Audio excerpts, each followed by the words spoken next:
Does it sound professional? You sound super professional. I'm Thank you. impressed. Well, thank you. Must be all those years at Berklee College of Music. Yeah, they teach you how to do everything. Yeah, that's actually where I'm based out of, Boston, so I know all about Berkeley. Do Cool. That's awesome. you have any fond memories of playing in Boston or, walking around there? I just remember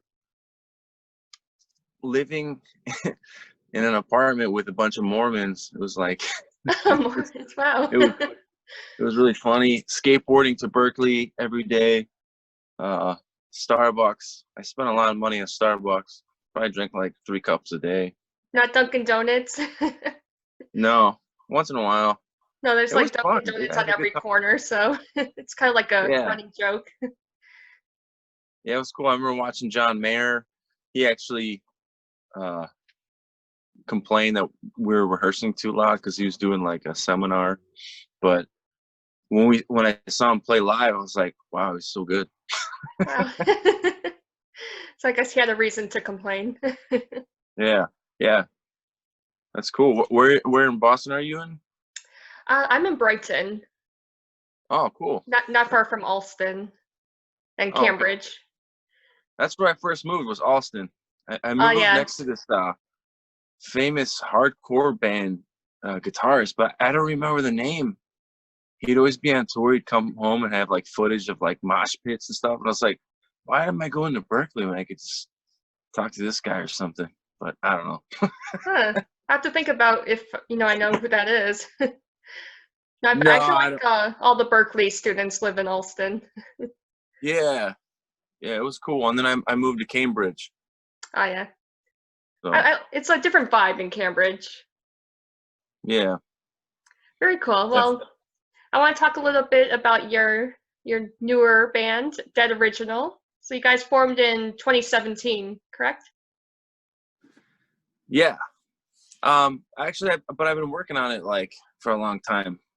I just, you know, when your primary instrument is drums, you're always kind of shy when it comes to singing. So Oh yeah.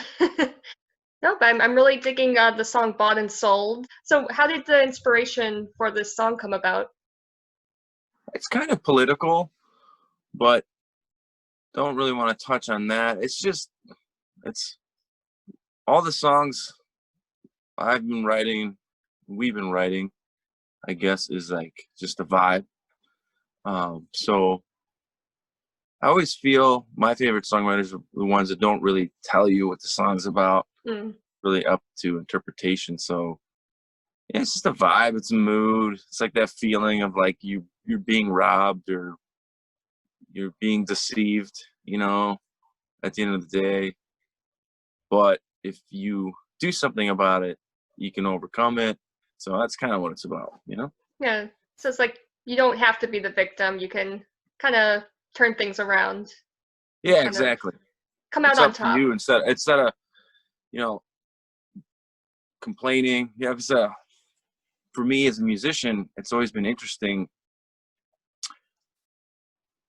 where you always come across somebody that's negative. It's like, yeah. So Very cool. if you stay positive, it kind of helps you out. Absolutely. I love the hashtags that you guys are using too. Make Yeah. grunge great again. Make America grunge again.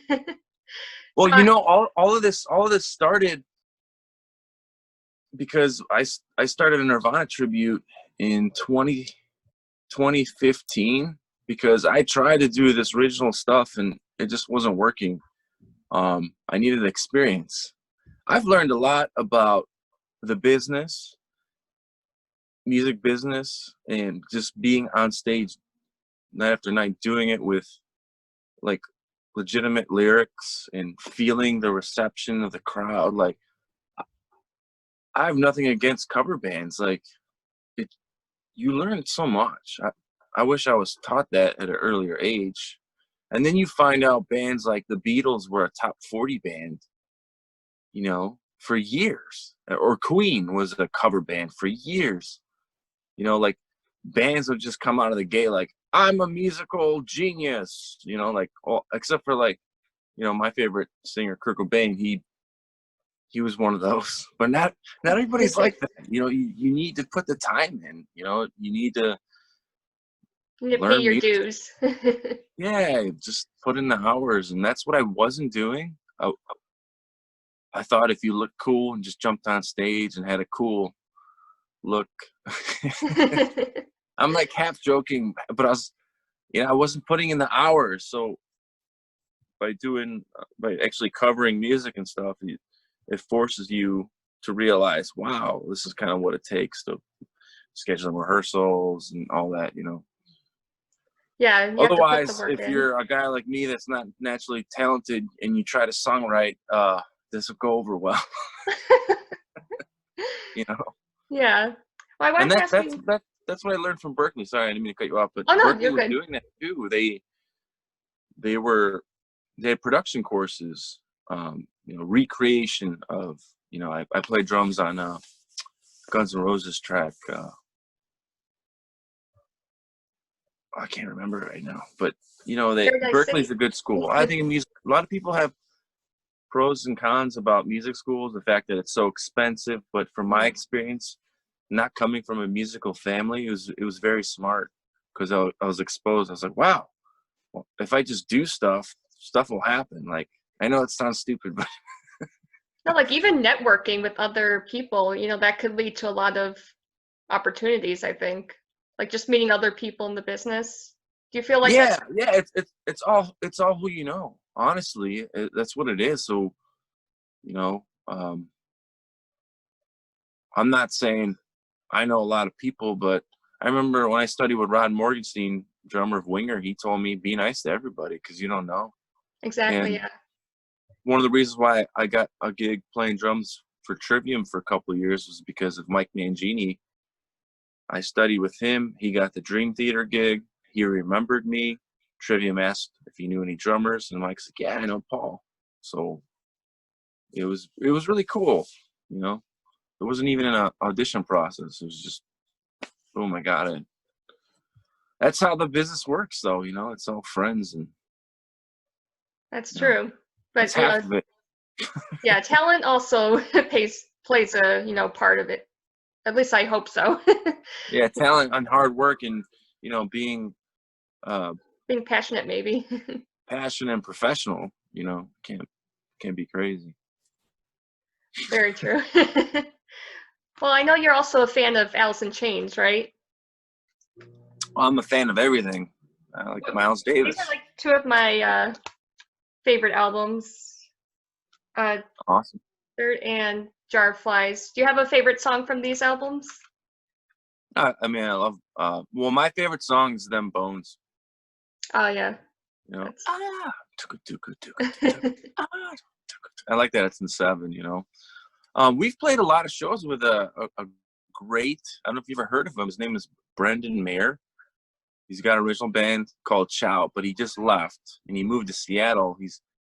He sounds just like him. Oh yes. Oh, And I was always pronouncing them shoot. So how do you pronounce it? Chow?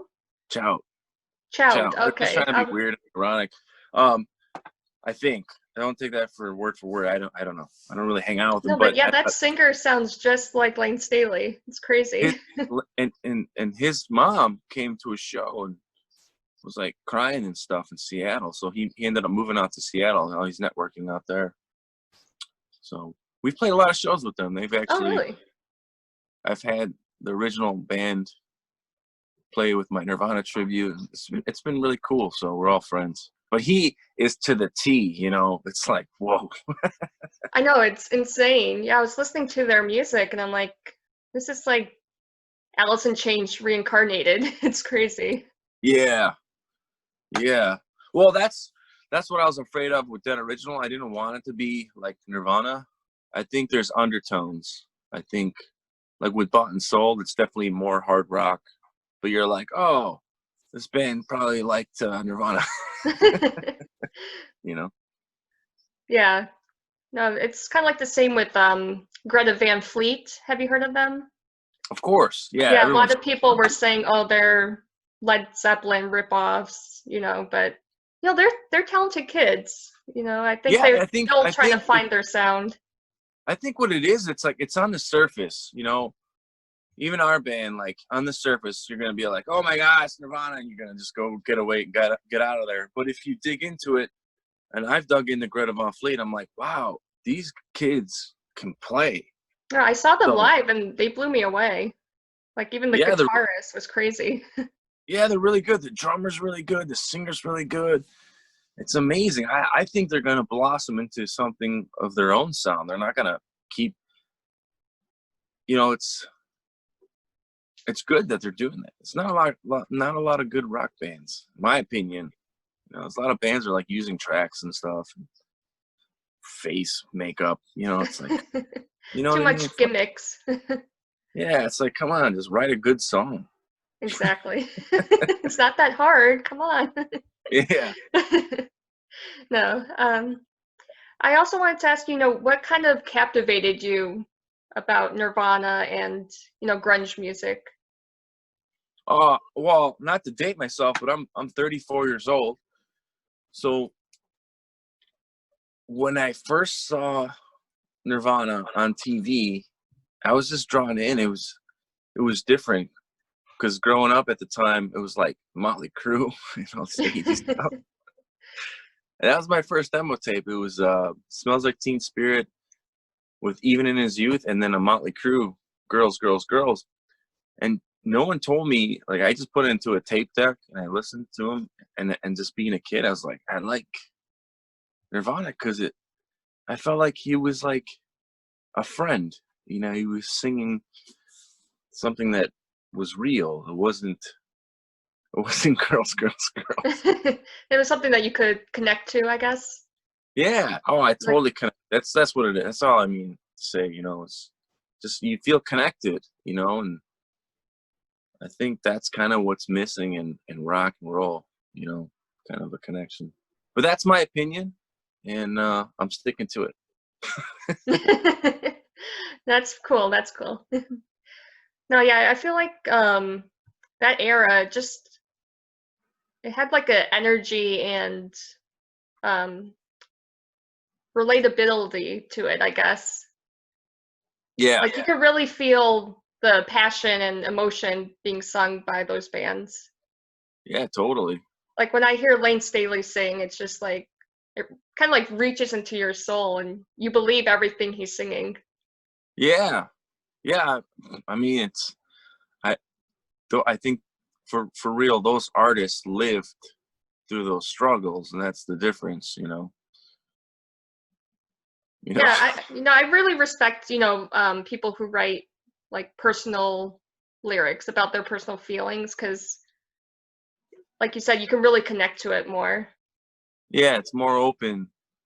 It's real. It's not like a band got in the room like, all right, let's write this song about girls, girls, girls. Not like crew back then. I can't even think of, and that would be bad too if I thought about modern day bands and kind of A and B them. But that I don't even want to go there. But there's a famous band right now that's famous off of a cover song, Hmm. which is really funny. But I don't know, whatever. Yeah, but we're as that original, we're doing the best that we can. That we feel that we're just trying to be honest, and we are saying "Make America Grunge Again." To reiterate that, even though it's kind of funny. No, it is funny, but I can get behind that. Yeah, and some people might think some kind of marketing scheme, but if you listen to the music, you're gonna go, "Wow, I think these guys are telling the truth. Like they're just being real." It, you know, it's been a lot of hard work and fun, and for me, always being a drummer, I've always wanted to sing. It's just been the coolest experience. People are being receptive. Like we're not to talk about profits or whatever. It's not even about that. People are buying 2 to 3 CDs a day for being a brand new small band. To me, it's like, wow, this is working. You know, um, they'll just hear like 15 seconds and then buy a CD. And then they'll get the CD and they'll message us, and they're like, "I love this. This is awesome," or they're like, "This sounds like new grunge," because of the production. It's kind of like has bigger Mm. drum sounds. I think that's what modern music has today, like bigger drum sounds. Um, it's just like the coolest feeling, you know? So I Yeah, don't but know. I like to think that people are that's what people are wanting. You know, they want to hear real music again, but I think it's just because it's not mainstream at the moment. People don't know it's out there. So I feel like if more people know there's actual rock bands out there, they would, buy it right up, like you're saying. Yeah. Well, I think it's up to rock bands to get together, you know? And I think that's what's missing from the industry. I think people are forgetting that for grunge to happen, it was those bands uniting. Whether or not it was a personal thing, it was the record labels putting them on tour, you know? It was a thing. So hopefully, you know, in the next 5 years, this will be a bigger thing. Like, I'm not looking at Dead Original like as an overnight success, because that's it's not you know, I thought like I said years ago, I thought if you just look cool or something like that, you get discovered. I'm past that stage, you know, too old for that. So we're doing all the production ourselves. We're just we're gonna keep pushing, and we're thinking about the next 5 years will definitely be in the mainstream. But you know, if not that, are gonna have hopefully a nice following on our own, where we could just. I would be happy just playing the clubs, you know, 200, 800 capacity venues. You know, not everybody can be an arena band, but I think that that's our long term goal, and to connect with other bands that are doing like the band Child, and you know, just keep doing it. We get messages all the time like, yeah, you guys are cool. You should check out this one band, and we check them out, and then we'll message them. It's cool. You know, it's Yeah. networking.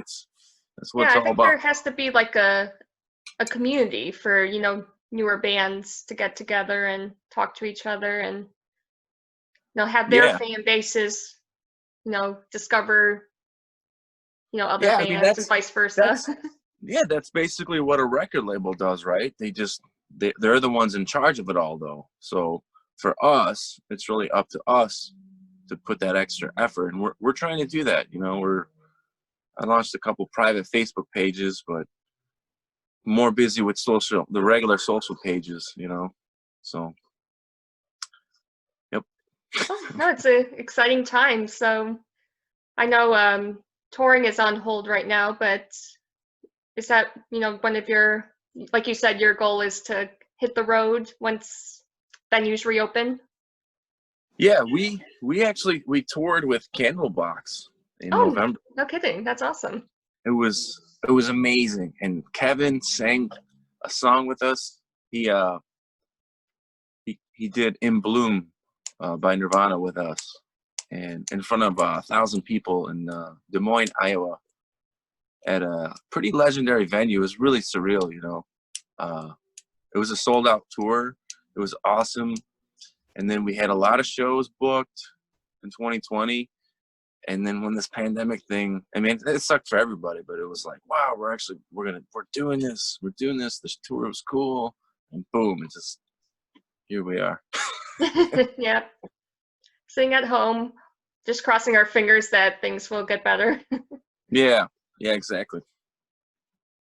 Well, you guys released a music video as well. How was that experience creating that? Was that kind of done during the pandemic as well? Yeah. Yeah. So we kept pushing back the release of the album. Um, then we came up with the plan of saying we should just release it, because there are people that are like buying the physical CD.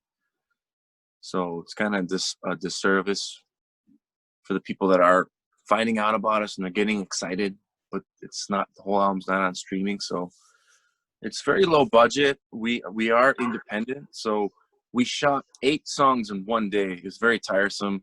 Our drummer Sean was like, "Hey, how many songs we got today?" I was like, 8. He's like, he thought I was joking. And we actually we shot them with our cell phones. I My, know a my, lot of big bands who are doing that as well. yeah, I just watched the Rob Zombie video. It looked like it was two camera angles. It's like Huh. nowadays, I think the independent artist can thrive. It just you have to be very smart and Creative, I very guess. very positive, because you're the one in charge. So if you're lazy, if you sleep in, and then you got all this work to do, it's a lot of work, like booking shows. Like, Mm. it's very tiresome. But we're doing it. Um, we shot Bought and Sold the same day we shot Restrained, and then same thing with the other songs. We're gonna release Let It Burn, and our focus track is Bored Again. It's about dealing with depression. We released it 2 years ago, before uh, we hooked up with a management company. Dennis Sanders from the label group, he managed Papa Roach. That was his uh, how he got into the industry, and he's has his own little uh, management company, so it's been helping, you know. Um, but yeah, we're really excited. So it's just to answer your question, it's very low budget videos, but we feel we just want to go there and do that, instead of doing some high budget stuff, because I don't even think people care anymore, like how fancy your video is. It's about for us, it's about the music, Hmm. you No, know. I think it used to be fancy because MTV used to play music videos, but that's not really the case anymore. So Yeah. Well, you could do like post production stuff. You can like download videos and just superimpose them in, and you know what I mean. yeah, One guy messages us. He's like, "You need to redo Bought Sold and put in video clips of people wearing masks and politics." And I was like, "Yeah, that's really predictable, though. I think everybody's doing that, even though the right, song would fit well with that." But it's like, I don't know, man. Who cares? Just listen to the song. exactly. That's really what matters. Yeah. I feel like when people are watching a music video on YouTube, they're actually just scrolling through the comments. Yeah. Yeah. People are Totally. just listening to the song and just scrolling through the comments. Yeah. I think the attention span is diminished for sure. I mean, in myself, I got this phone, I got a laptop, I got an iMac. It's crazy. We're all always on our phones, you know? I'll be watching Netflix while I'm looking at my phone, and then Yeah. also on my computer. Yeah. And that's the thing on YouTube. I do it too. I'll go watch a video, and for validation to know if the video's legit or not, I read the comments, you know? Yeah. Because it kind of gives you, if like, let's say you're doing research on learning how to do something, and you don't know who the YouTuber is, you'll read the comments first Right. to see if they're valid, or if there's legit advice, because they'll put a copy and paste of a time code to go watch the video at, you know. It's funny. Exactly. And then Yeah. there's people who have bought subscribers or bought views, and it's so obvious. But Yeah. that's a whole Well, nother story. yeah. I got mixed feelings about that, because I think you do need to kind of do that to break in. But it's funny when you see famous bands with, and you're kind of like, why are they famous? You know. Yeah, that's another rabbit hole. Yeah, you can talk about that all day. I mean, that's also could be an opinion as well, if you just don't like somebody's music. So, Well, to sum things up, what does Dead Original have, in the near future, and what makes you most excited about, the band's, upcoming future? um, we're releasing the album digitally January 8th, and we're gonna release a couple more videos, and we're just excited about trying to get back to playing shows. We have a show in Green Bay November 13th. Hopefully, it doesn't get canceled, because they had restriction Um, and then we got a little mini weekend run in December, and then in January we got a lot of shows. February, a lot of shows. We're gonna go to uh, the Knitting Factory in Idaho, in Salt Lake City, in Seattle. So we're trying. It's a tough call too, because it's like, you know, if you play a show, you're also endangering not only yourself, but people as well. But the shows that we're doing right now are limited capacity and spaced out. We just played a drive-in theater show with Local H, and it was really cool. It was kind of awkward. It's like, Yeah, I haven't. I've heard about these drive-in shows, but I haven't been to one yet. Are the people like it was really really far cool. away? It's really cool. I thought I, as a performer, would have been like, I feel like I'm in a wedding band, but it was cool. I really liked it. If you can go to a theater show, I think it's getting colder. Probably not a lot are happening, but I would do it. It's cool, you know. So Yeah, I feel like I should try it just so I can, experience it and see what it's like. real quick, to answer your question about what we're excited for, we're just excited to do this in real time now, because it's taken a lot of work to just even know this would work. You know, it's always awkward when you're a part of something new. You don't know how it's going to be received. But now, as a band, and our bass player now plays drums, Sean McCall, and our bassist Mike Petrosic we have a metal band together called Bedlam. So now we're like a very cohesive unit, and us three also play in the Nirvana tribute, Smells Like Nirvana. So we're very tight knit now. Whereas before, it was always all the projects I was in, it was like too many things going on, and so now it's like, and then we're just excited to do it all in real time. You know, we've already written like 4 new songs the last rehearsal, which I'm not used to.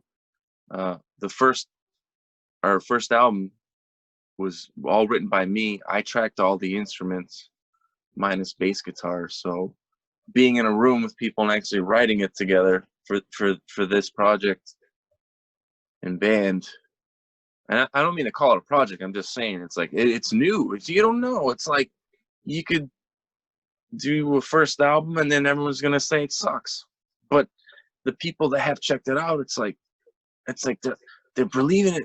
It's a crazy feeling, because it's like I've always thought in the back of my mind, if I did something like this, maybe it could kind of fill that void of, as a fan of like grunge and, you know, that past style. I've always envisioned a band before new metal, whatever that band kind of sounded like, and that's kind of been the goal.